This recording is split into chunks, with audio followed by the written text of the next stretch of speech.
Како се испланирани и извршени убиствата на Вања Ѓорчевска и Панче Жежовски, во детали раскажуваше обвинетиот Велибор Манев.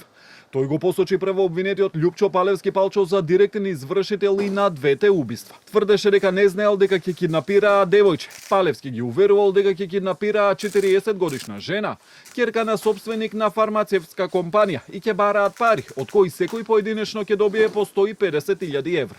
Ја потврди автентичноста на снимките на обвинителството, на кои се гледаат како доаѓаат пред зградата каде живеела Вања. По два неуспешни обиди претходно, на третиот обид, Манев и Видевски влегле во зградата во која, како што рече, било темно. Ја киднапирале Вања и ставиле во ГП-кот од Цитроенот, кој пред влезот го паркирал Кешишов, додека Реното Кангу го возел Палевски и се упатиле кон Бразда. Откако го отворивме ГП-кот кај местноста Оризови дупки, Палевски ја праша како се вика, кои се мајка и татко. Ни рече да ја извадиме, да може да ја слика и да прати слика. Откако видовме дека е дете, а не жена, јас и Владко му рековме да ја пуштиме, дека е грешка. Палевски пак викаше дека е таман. Се свртев да видам кај да ја ставиме и тогаш Палевски му приде на детето со пиштол, со перниче во рака, го испука куршумот преку перниче. Неколку дена претходно е киднапиран и убиен велешанецот Панче Жежовски на намерата на Палевски да најдат возило за подоцна да го извршат грабнувањето на жената.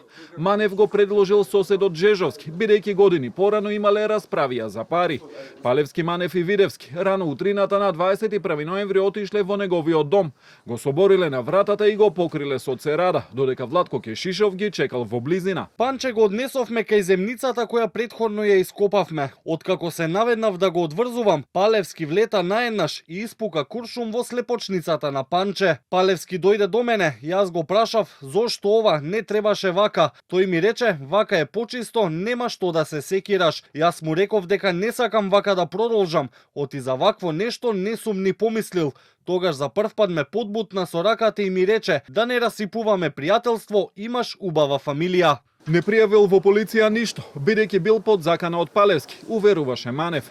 Неколку пати во текот на исказот тврдеше дека не го познава обвинетиот Александар Ѓорчевски, таткото на Вања.